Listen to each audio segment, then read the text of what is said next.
I was always rich in the things that mattered. I was always rich in an abundance of love. And that is something that you might not have from your parents or from your role models or important figures in your life, but you will find it in life. There will Mhm. be people that come across your way that absolutely love you for you. My real name's Nick. Nick. Okay. Nice to meet you, Nick. I'm Vamsi. It's good to meet you too. We met on a RuneScape private server, but you mentioned that you run your own moving business and you're also looking into starting a self help platform for young men. Is that correct? Yeah, definitely. It's something I've thought about for years now. Mhm.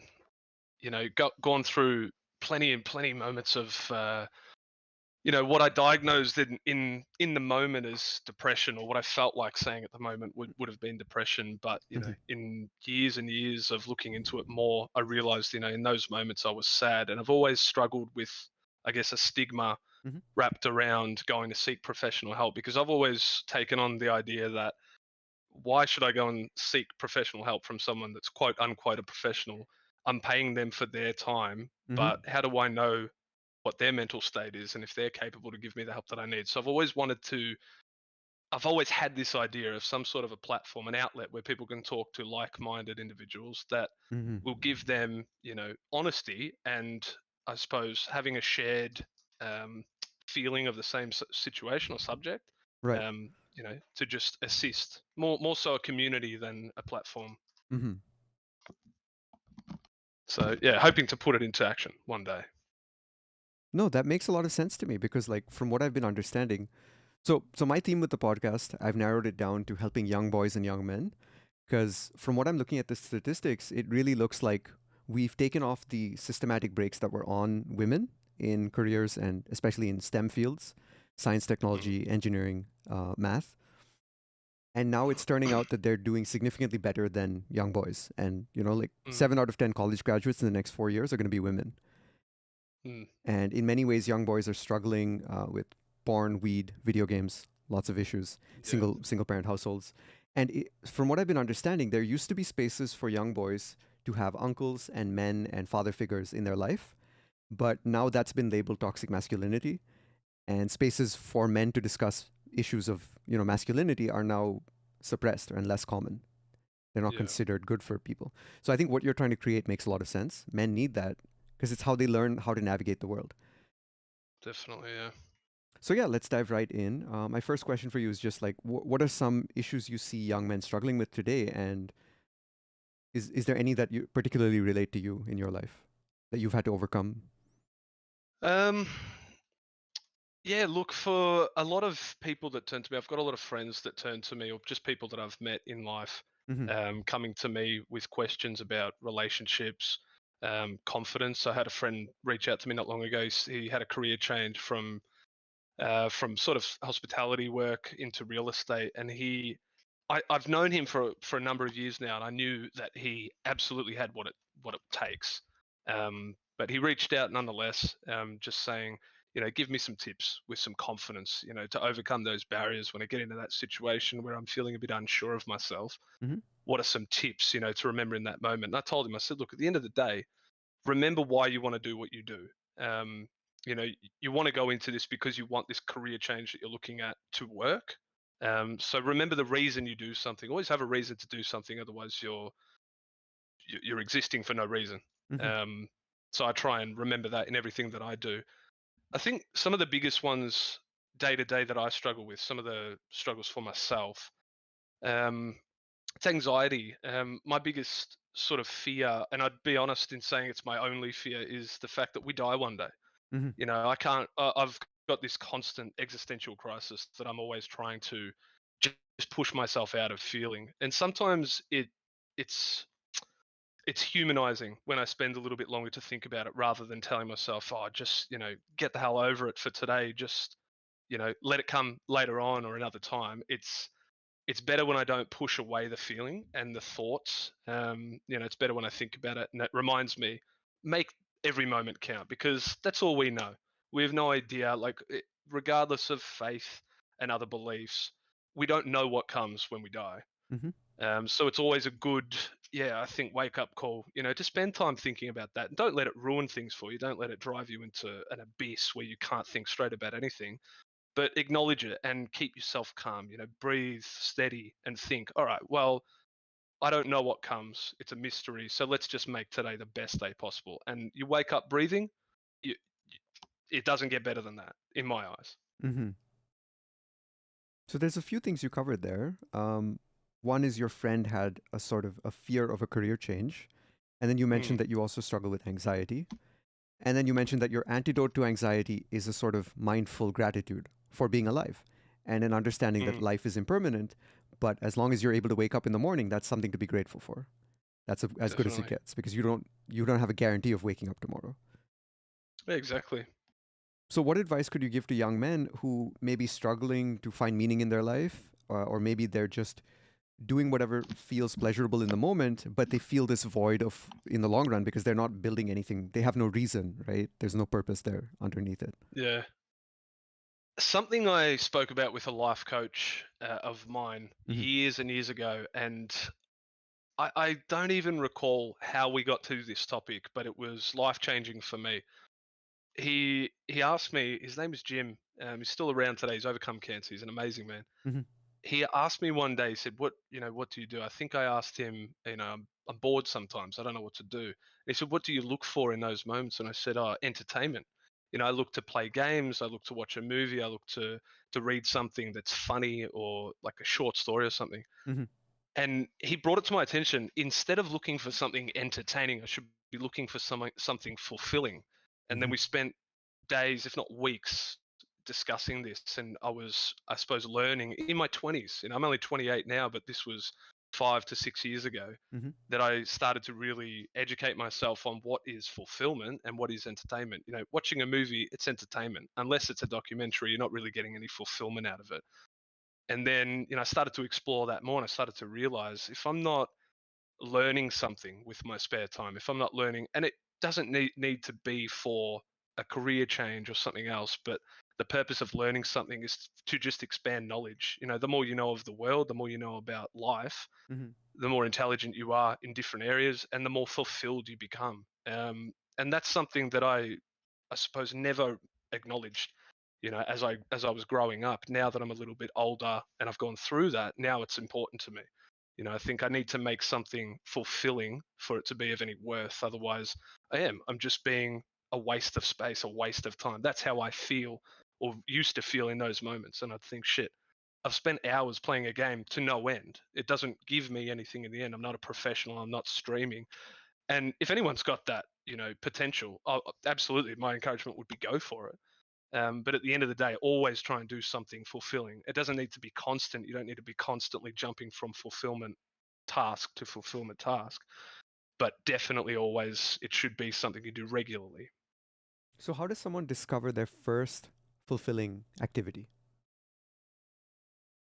It's a good question. I'm not sure if I'll have the best answer, but I think for myself, fulfilling activities, it's something you aren't always going to be able to figure out on your own. You Mm-hmm. might need someone's, I guess, advice. You might need to look online, look at the world around you, and see what other people are doing for fulfillment, and take a leaf out of their book. Try something that someone else might be doing and see if it works for you.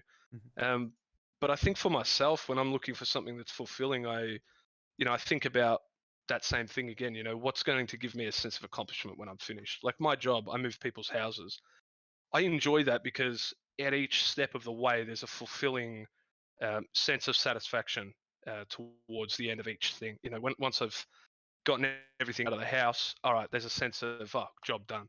And then once we've stacked the truck and it's neat and tidy, job done. And then the same on the unload. We put everything into their new spot in their new house, and then the customer's always happy with the job we've done. There's always that sense of fulfillment with each step of the way.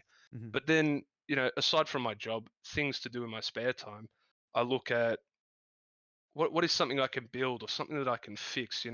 Males have testosterone, they have skill sets naturally, bred into their genetic coding that make them excel in certain areas that females have, different areas where they excel. Mm-hmm. And it's good to focus on these things because at the end of the day, that's in our genetic coding. And if you're, a man that's transitioning into a woman, then it still applies. You know, you don't just adopt into your life these female, excelled areas, regardless of how you want to identify. I don't hold a flame to anyone there, but yeah, there are definitely things in life that, you know, statistically, I suppose, or stereotypically, Hmm. there's no need to shy away from the fact that that's a pretty good stereotype or a pretty good stat to have there, because it's true. It works better. Hmm. Um, so yeah, for myself, in my spare time, shit, I look around the house and I think, what can I fix? What can I build? What can I modify? And that gives me a massive sense of fulfillment once I've finished. Mm. But finding that first thing, like I said, I might not have the best answer. It's not an easy thing to do. Sometimes it is. Sometimes it jumps out at you. Mhm. But yeah, looking around at what other people do will definitely give you ideas. And the internet's a friendly place. Sometimes not, but there's plenty of information out there. Yeah, and plenty of people who want to help. I mean, that's how we met, right? Definitely, yeah. So, could you go into some more detail on what you think are the specialties of men genetically and what are the specialties of women genetically? I looked at this, I guess, relationship guidance video the other day, Mhm. and it was I think it was like a Shaolin monk or an Indian elder. It might have been. I really can't remember. Mhm. It didn't show the person, but it was the audio of them speaking, and it said, in terms of a man and a woman in a relationship, a man comes home, he wants to feel needed, and I can't remember it word for word, and I should try and pull it up. Um, but what I got out of it was, Mm. men, traditionally, they do things around the house. They bring in the money, into the home. They're stronger. They're the protector. Whereas women, they're more of the provider in the nurturing aspects of life and relationships and things like that. Mhm. And there are strengths to each, and obviously, men and women, we all share little bits of each. Mhm. But traditionally, and I fully believe into it, um, and everyone's different. It's not going to be an even number across the board. Not all men will be the same, not all women will be the same. And my partner and I specifically, I cry probably more often than her about certain things. She'll cry more often about other things, but I wouldn't categorize myself as the stereotypical man that, hardly shows emotion. That jock style of character that, goes through life never shedding a tear about anything. That's not me at all. That's my father. Never seen him cry once. Um, but yeah, there are strengths, I believe, in a man and in a woman. Mainly, it sort of always falls back to that strength thing. For a man, we're strong, we do things, we can get things done. Whereas a woman, can do the fine tuning of things and the nurturing aspects of things. Whether we like to go out and provide, and we like to come home, and a woman will traditionally like to care for things, like to make sure that the bed is made, like to make sure that the washing is done, and not to, go back to the early 1900s or 1800s and say that's how things should be. No, when my partner's out, I do the cleaning and I get things neat and tidy, and I make sure that she comes home to a clean home. It's 2023, it's not 1923. But yeah, for lack of a better explanation, that's what I can think of. Okay, and this goes back to the beginning of our conversation where you mentioned therapy for men. And there's something I Mm. heard on Chris Williamson's podcast. He often interviews people about topics like this, and he had a couple of interviews with a psychotherapist named Adam Lane Smith. And Adam Lane Smith also has studied evolutionary psychology and has applied it in practice to many couples and to many individuals. And he follows attachment theory as well. But basically, what he was saying was he shared the story of men during the Blitz when London was being bombed. And he said that there were Mm. these men who were comatose in hospitals and they had basically been conscious but unresponsive, right? So they were just lying there being fed and taken care of, but they weren't doing anything. They were not responding to anything. They were almost basically vegetables, but Mm. in a vegetative state. But once these bombs started dropping on London, there were fire engines and ambulances that needed to be driven and nobody to drive them. And these men started getting out of their beds in droves out of nowhere. It was like a miracle. And then they started driving these ambulances and fire trucks and saving lives. And it was as Wow. if they were just inactive, waiting for a purpose. And so Adam Lane Smith said something like male depression gets treated like female depression, and men are told that they need to connect with their feelings and express themselves, but that's not what they want. They want to be respected and they want to feel powerful and they want to be needed and reliable. That's what will make them fulfilled. Whereas, therapy tries to treat them like women and just make them talk about their feelings, but that doesn't help them. So he said something like, give a man a path and like a purpose and a way to achieve it, and he'll crawl over broken glass with a smile on his face to do it. Mm. So bringing that to a question for you is, how can we begin to help young boys and men today connect with that masculinity, that mature, healthy masculinity, rather than growing up feeling purposeless and also as if they need to feel guilty for being men? Yeah, look, it's hard, especially as you said before. Being across the board. There's a stigma around. Boys don't talk about their feelings. Mm. Men, should keep it to themselves. But as myself and a lot of people I know have said, I'd rather you call me up and say you want to talk about something than get a phone call saying that you hung yourself, or died in a car accident because you caused the accident because you didn't want to live anymore. Mm. It's about reaching out to whoever you can. What I started by saying there was, you need a male role model in life sometimes to give you that encouragement, to give you those explanations of those things. It's okay to talk about whatever you want to talk about.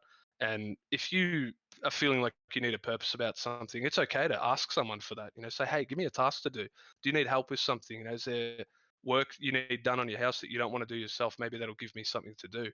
Mhm. There should be no shame in that. And that's what us as men, us as people need to start accepting more, is don't be shy. Don't waste any time. I often find myself telling people over and over again, don't let yourself not say something if there's even the slightest element of a possibility of a chance that in 5 or 10 years you might regret not saying it. Mm. When guys go through, and girls as well, when people go through that, man, I really want to ask that person out. I want to go up to that person and tell them, I think you're beautiful. I'd love to take you out sometime.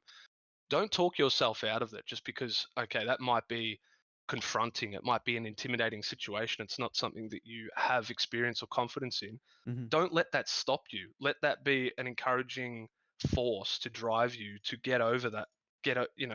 Make sure that you're doing something for yourself today that will benefit you in 5 or 10 years. Be the person that you want to be, not the person that you're letting yourself be. There's so many hurdles. There's so many emotional challenges in life and physical challenges in life that we struggle to get over. And something that I might have been born with it. I might have just trained myself over the years. But something I'm very good at is saying, why not? Why shouldn't I do this? Like, I've got some fears. I'm also afraid of heights. I don't want to jump out of a plane, but I probably will force myself to one day. Mhm. But most of the things I go through in life, I'm telling myself, why shouldn't I do this?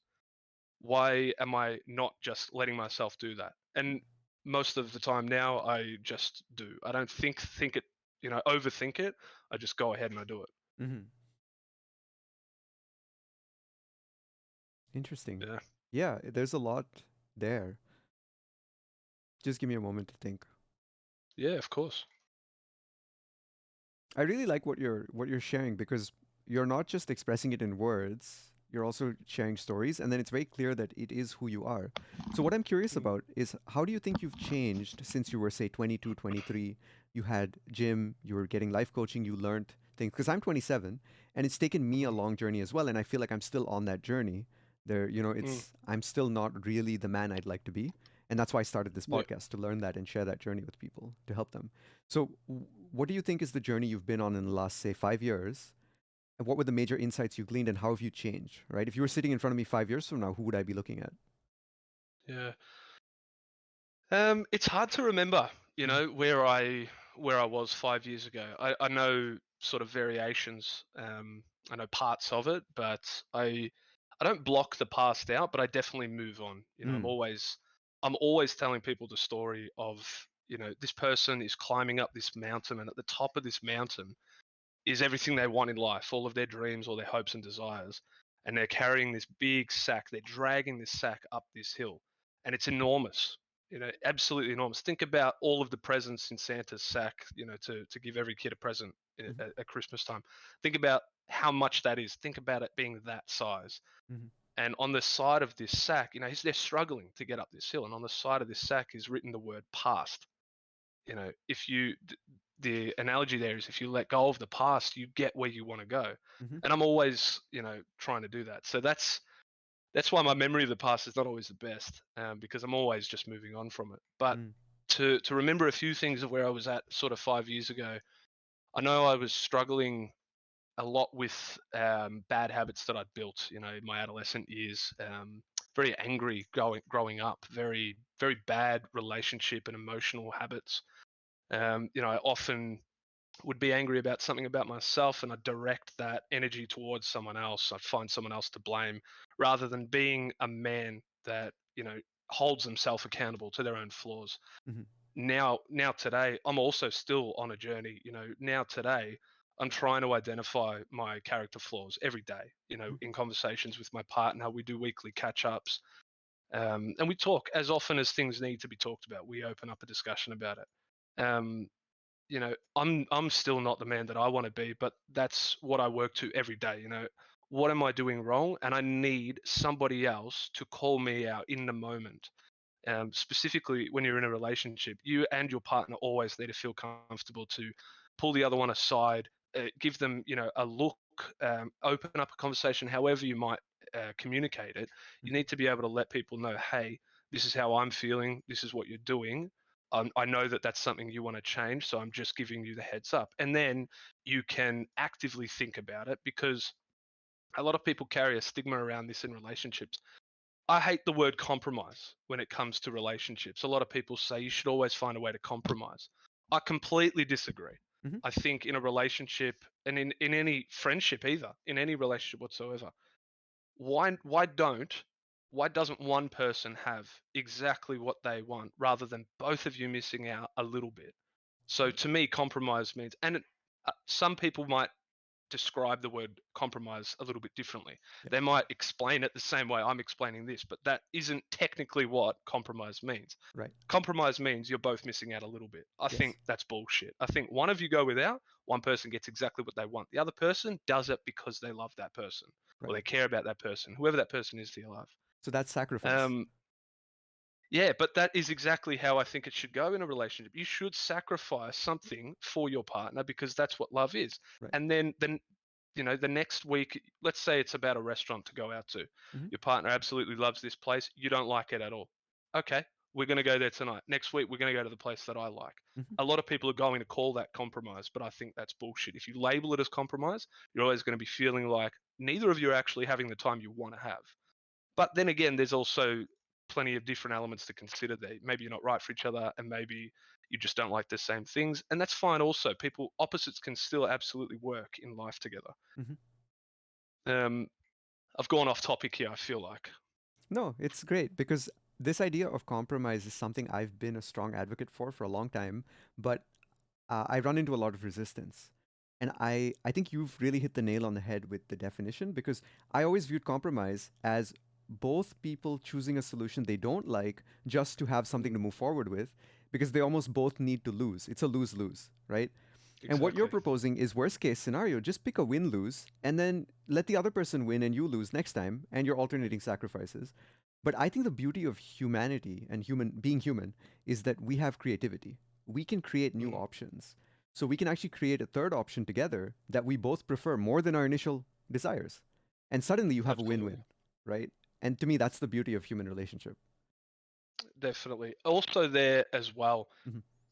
being human, we absolutely get a kick out of putting a smile on someone else's face. Yes. And not. I'm not labeling men and women different here. It's definitely probably an even slate across the board. But I myself, love languages are different with each person. But I myself absolutely love to put something aside if it's exactly what my partner wants to do. Mhm. And then there are the times where I'm feeling completely selfish, and I implore her to put whatever it is she's wanting aside, so we can have it exactly how I'm wanting it in that moment. Right. But every day is different. Exactly. The nice thing is what it sounds like you're advocating for in a relationship is also banking your sanity with the other person. So when you have an excess of energy, sanity, willingness to sacrifice, you can bank it with them and you can give them what they want. And it doesn't hurt you that much because you're feeling good that day or it's not a big deal. Then on a day when you might Absolutely. be down, you might need a pick me up, you might need to feel selfish, you might need them to sacrifice for you. They can do that. Mm, And suddenly, before you know it, you've built like a deep, trusting bond where you're both giving more than 50%, right? And then you end up absolutely. in an excess, which is great. So for young men, let's draw this back a bit because you said something that I thought was really important for young men to hear, me included, which is don't hold back on saying something if you might regret it, even if just a Hmm. little bit. Just say the thing and you probably won't regret whatever happens, even if, I don't know, Yeah. they call you a creep or whatever, your worst fears come You true. walk away saying, I did it. I did it. I overcame my Always. fears. Yeah. Yeah. So how did you meet your partner? Online dating. Online. Tinder has its perks sometimes. Hmm. Interesting. Okay, because I tried online dating and it was just so discouraging. I was using Bumble, Tinder. It just feels like it takes a long time and you have to keep trying even with no results, for forever, Yeah. basically, indefinitely. I mean, look, in my life, Mhm, I've met people in all kinds of ways. I've met people in all different types of settings, and I've always had that same philosophy, I suppose, understanding of, I don't want to let any moment pass. I don't want to let any opportunity cross me by. mhm, So, yeah, I always take the plunge. I always take that step, that dive. Um, and I don't think looks have anything to do with it. Some people, some friends that I've made along the way have said, "Oh, but you're pretty good looking." That obviously gives you a boost of confidence and encouragement to just go for things. mhm, I disagree entirely because at the end of the day, that's to personal preference. I don't think that about myself mhm. some days, and I definitely didn't years and years ago. Yeah. But I was always the same in the sense that I gave everything a go. I didn't let anything hold me back Mhm, from, especially, approaching women and asking something. Yeah, never let a moment pass you by. I cannot stress that enough, how important that is to the future you. If you don't, if you're feeling nervous about it today, put today you aside and do 5-year you now a favor. Always be trying to do something for future you that's going to benefit them, because in 5 years you'll say thanks to yourself. You'll say, fuck, I did a good job. mhm. And I think you can even shorten that time scale. You can start to say, what can I do today that I will wake up tomorrow being glad I did? Definitely. And what am Definitely. I doing today that I'm going to wake up tomorrow thinking I wish I didn't do that? And can I stop? Yeah.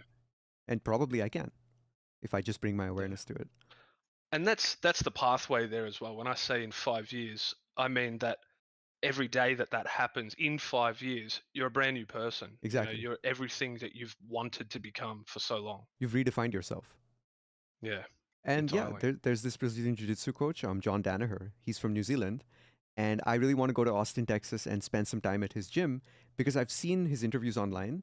And that's his philosophy. Like, he genuinely believes that a person can reinvent themselves in 5 years, every 5 years. That means Mm, within each of us, there's the potential to be a completely different person every 5 years. Like, that's amazing over the course of our lifetimes, what we can do. But he said it requires that you make your days progressive and that each day you go to bed thinking, what did I do today that I can build on tomorrow? And then you do that yeah. and you start getting this compounding effect. But if you have no like goal or purpose or vision or like you said reason, then your days just drift by and you look back and you're like, where did the years go? And I think that's where people get regrets about not having a sort of focus or a through line. So what advice can you give for young boys and young men to get closer to having a vision in their life? Some kind of direction that they're constantly working towards. Um, And what I is your vision suppose, now, I guess? yeah. I suppose um, finding finding that vision can be tricky sometimes. I know I've struggled with that from time to time. Hmm. Um, but I wake up feeling the same way every day. I want to make today count. I want to get somewhere with my life. There are areas in my life that I want to change. I want to improve on, Hmm. and I focus on them. I'm always working towards each thing separately and sometimes combined to, I suppose, find out what it is that you want to work towards. Yeah, like I said, sometimes it could be tricky to hone in on that.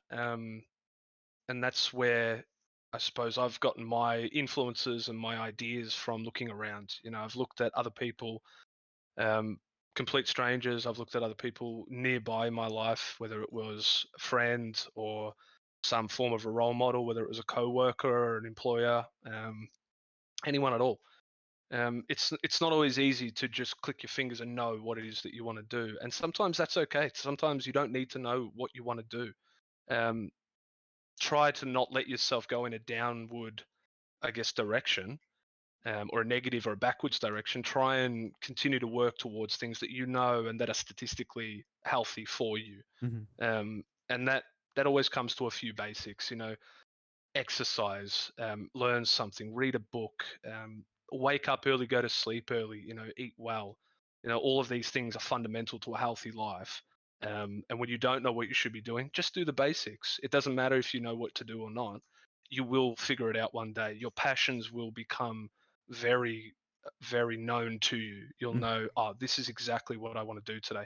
This is exactly what I want to do in a year's time, or what I want to have accomplished in a year's time, Hmm. and then work out a strategy to get towards that goal, and make that strategy into smaller objectives, and then achieve each small objective, and you'll feel that fulfillment all the way along the way. Hmm. I think that's a very good sort of lifestyle to adopt. That's kind of how I'm feeling now because I'm 27, but it feels like it's taken me 27 years to discover that I love listening to people, I love interviewing people, I love learning from individual stories. Because I started in real estate, because I'd read a book about real Mm. estate when I was a teenager.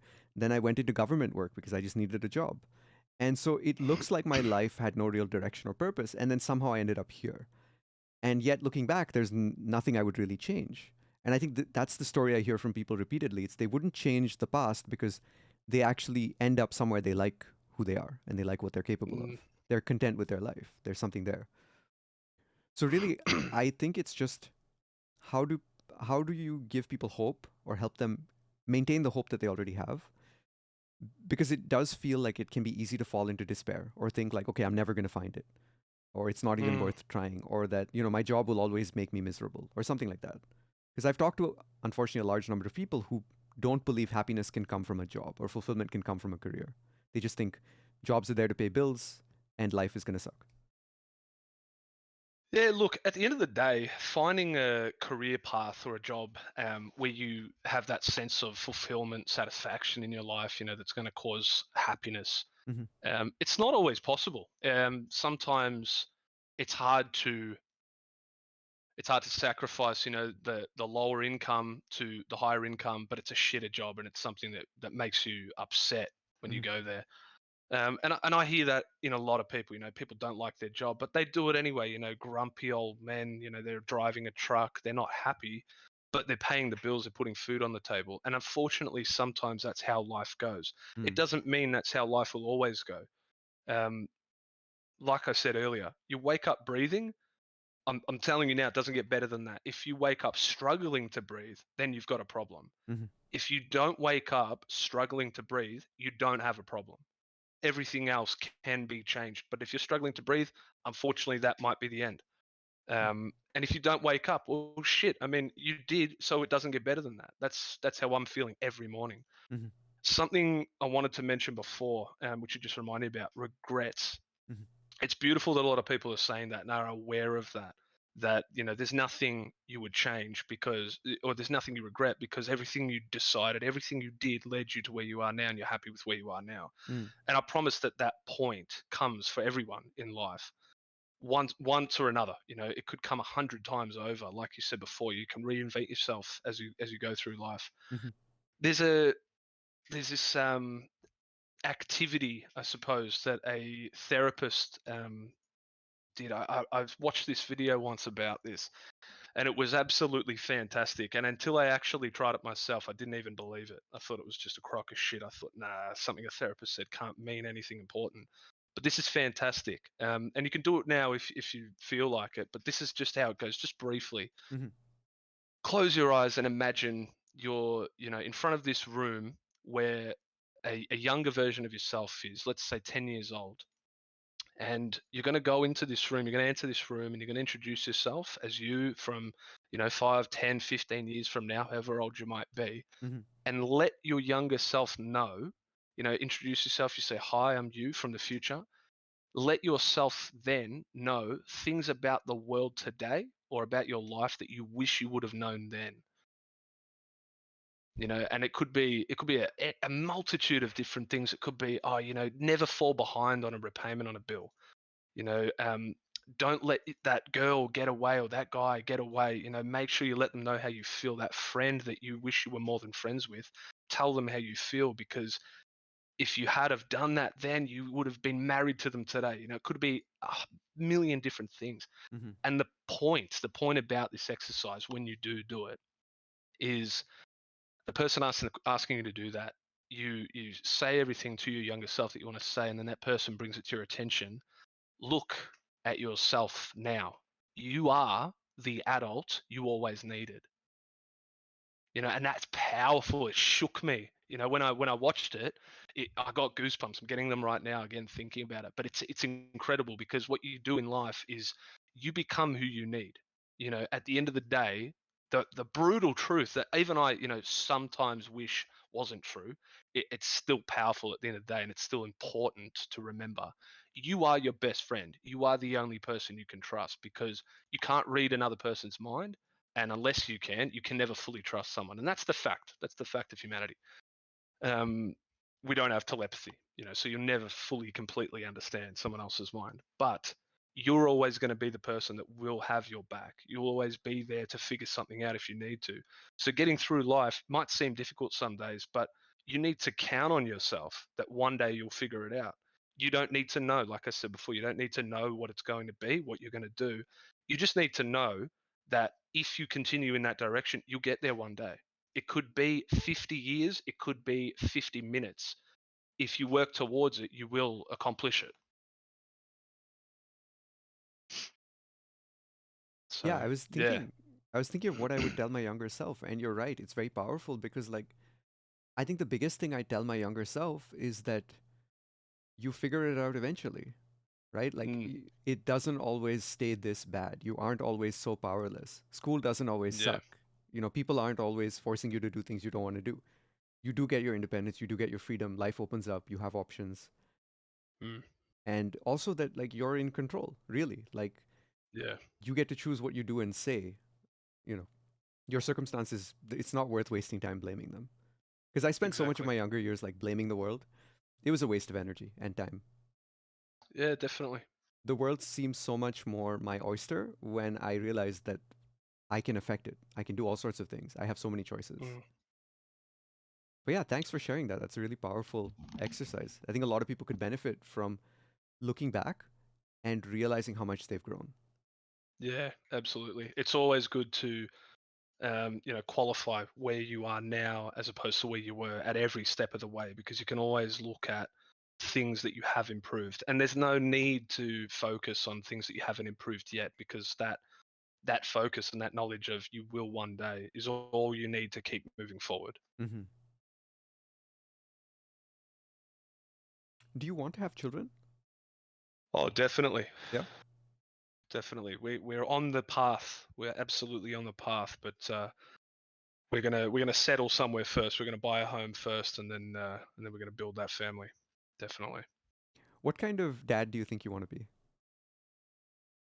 I don't think of a dad I want to be. I know what kind of dad I want to be. I want to let my children, especially as they're growing, I want them to experience the world, for what it really is. But at home, I want to make sure myself and their mother are always, educating them on, I suppose, all of the things we talk about now, Hmm. for men and women, educating them on, what they can do with their life and what really is out there for them, if they give themselves a chance, because everyone has the same amount of chances as everyone else. And people are going to think, oh, but no, but this person might have more chances. They were brought up in a wealthy family. That's bullshit. You can create wealth for yourself. Hmm. And there's a million different ways out there, if not trillions of different ways. Hmm. Um, Oh, but I'll be so hands-on. I'll never ever be that grumpy, miserable, dad that doesn't want to come to their sporting occasion or their performance, or, you know, my son comes to me saying he wants to wear a dress to school. Hey, you wear a dress. I'll wear a dress to drop you off. Hmm.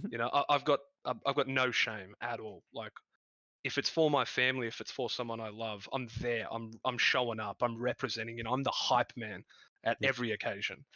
And that is what I'll put into parenting. That's what I'll put into being a father for sure. You said something really interesting there, that you have no shame. And this is something Mm. I've been advocating for quite some time, but again, it's hard for me with people because, it seems that shame is something people are very attached to. Like they value shame, they view it as a positive tool. And I try to explain that guilt is positive because it is feeling bad about what you've done and wanting to improve it. So when you've done wrong, you want to do better. But shame is feeling bad about who you are. And that's a Mm, lot harder to learn from. That is just self corrosive. So mm. tell me more about how you have no shame and perhaps how that can help young men realize that like their shame is holding them back. Yeah. I'll look. I'm going to give an example here Mhm. that definitely crosses some people the wrong way. But this again comes with me having no shame. I couldn't care less what other people think about my view on this. Mhm. Pedophiles. Now, pedophiles have a sexual attraction to underage people. Mhm. Now, it isn't the the thoughts that they have in their mind. We don't decide what thoughts come to our mind. We decide what we do with those thoughts. Now, I do not judge people that think a certain type of way, and this could this could cover anything, Mhm. absolutely anything that we think about. Some people have sexual ideas come to their mind about their family members. It isn't the thoughts that come to your mind that make you a bad person. If you follow through with something that you shouldn't do, or that is non-consensual, we all know what is right and wrong. At the end of the day, you can categorize shit however you want to make it sound a certain way, but we all know at the end of the day what's good, what's bad, what's right and wrong. Mhm. But the thing about having no shame is you should not feel shame for something that you think. You don't choose to think how you think. You are. You are you. That's it. Your soul, your heart, your brain, you're you. Your choices then moving forward, that that is what you need to be proud of. So make a choice you will be proud of. Mhm. And it could be, like I said, it could be about anything. It doesn't matter what you think about. You need to move forward being proud of yourself for the choices you've made. So do something you like, you're happy with, and also respect people's boundaries and privacy and all of Mhm. that. Yeah, having no shame, yeah, doesn't mean like I heard what you said about, people think that shame is a positive tool, it reminds you, what you've done wrong or something like that. That Mhm. might be how people perceive shame, but that's definitely not what it is, and it's definitely not how people should think about it. It's more, yeah, like I said, it's things. It's yeah, guilt and shame. They're very different things. It's something that you think. It's not something that you do. So yeah, it's good to walk into a situation. Knowing your limits and knowing what you can and can't do. But it's also good to, I suppose, spread spread your horizons a little bit, extend your bubble a little bit and encompass more things that you could do by not thinking, oh, but maybe I shouldn't, or maybe I can't. Mhm. Think, well, fuck it, let's give it a go. And then, see what happens moving forward. That's how I think it through. Or like you said, why not? Right? Exactly. Because Why not? the beauty of the world we live in today with the internet and the fact that anybody like this interview we're doing right now, this conversation, this could have taken a film production crew and like tens of thousands of dollars just like 30 years ago. But now in one generation, it's costing us practically nothing and we can Mm, just do it on the internet, and we're literally on different continents and we're doing this. yeah. And so I feel like you don't need anyone's permission to do great things anymore. But we're almost like waiting for someone to give us permission. We're waiting for someone to Yeah. say, okay, you're allowed to do that. You're allowed to take this risk. You're allowed to speak publicly. You're allowed to say what you think. You're allowed to go interview people for fun.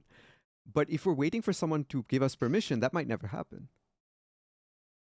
And I think that's where shame creates regrets, right? It's that fear of anticipated failure. And then we just feel like, well, who am I? Who am I to do this? I'm nobody. And it's Mm. that voice that I want to find a way to help other young men overcome. Mm. Yeah, it's interesting um, how I suppose those thoughts come into someone's life. Come into their mind. Mm. Um, what what's happened in their life to create that voice in their head, that discourages them from moving forward with something that they initially thought, I'd love to do that. But Mhm. then that voice that comes along and stops them from, or makes them think that they shouldn't. Um, yeah, because I never have that voice. And if it's because of a way I've been brought up, or just a practice that I've, created for my own life, I'm not sure. Mhm. Um, but there've definitely been times where I've had that voice, and I always talk it down. I always know I'm stronger than that. Mhm. That voice does not control me. That doesn't make my choices for me. That voice, um that's worry. That's fear. That's things that want to hold you back. They exist for the reason of stopping you from doing something or holding you back. You give them the power, then you're not being true to yourself. You're not being true to the future you want. Mhm. So it's about overcoming it, and it's not always a straight road. It's not always a easy path, um, to find out where and when you're going to be able to overcome that voice. But I guess always reminding yourself you're stronger than that voice is the beginning point at the very least. And the rest you will make up along the way, because your road is your road. There are tools and strategies out there, that people can hear from us, that people can hear from all sorts of people to Mhm. help with that road. But at the end of the day, remembering that you are the master of your own fate and destiny is all you'll ever need. Everything else, it's fluff. It'll fill in the path to that goal, but that's the beginning point, and the goal is overcoming it completely. Right. That's interesting that you don't have that voice in your head. And when I think, why do I have that voice in my head? I think part of it comes from my father, because Mm, he's very risk averse in many ways. And so he doesn't necessarily mean to crush dreams, but he ends up sort of nitpicking them apart and going into all the ways in which they might fail and going like, okay, what if this is a scam? What if this is wrong? It's almost like anxiety. But then that voice mm, gets into my head and I'm just thinking, well, why should I even try if it's just going to fail like this, And there, but it's interesting to dismantle that voice. So I'm curious now, like, how do you think your father and mother raised you so that you don't have that voice in your head? You have a different voice that says, hey, why not? mm. Unfortunately, how we're raised, it does it very much affects how we live our lives. Hmm. Um, you can be raised around emotionally supportive people, and you can be raised around emotionally unsupportive people, and unfortunately, that does change how you get through life. Hmm. But regardless of how you've been raised, there are there are basic information out there, to always remember, and it's really quite simple. For me, it's quite simple. I can explain it easily because I understand it easily. Um, but some people might have a hard time accepting it into their life and adopting that into their life, that way of thinking. Hmm. But what's important to remember is people don't choose to think what they think, like I explained before. So a lot of people have people in their lives that encourage things based on the way they feel. They don't think it through. They don't have a barrier, a filter to stop themselves from saying something that might be unencouraging or unsupportive to someone else, but they'll say it anyway because that's how they're wired, that's how they are. But something important to remember is that they don't make your choices for you. And at the end of the day, regardless of who they are, you don't need to impress them. You don't need to change anything about what you want to satisfy what they want. Hmm. They're just someone in your life. At the end of the day, to your life and to your future, whoever they are, they could be your mother, your brother, your auntie and uncle, anyone. Hmm. At the end of the day, to your life, they don't matter. They're your family, they're your friend, whoever they might be, but they don't matter. You matter to you, and the reality is nobody else does.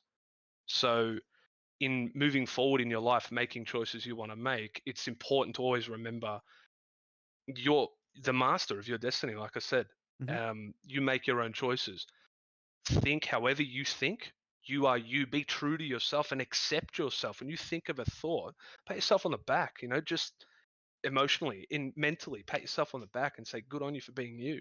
But then when you move forward, making whatever choice that you've made, if you have no guilt after you've made that choice, you haven't done anything wrong, then physically pat yourself on the back. Remind yourself you're fantastic. You did a good job. Hmm. I think that it's very, very crucial.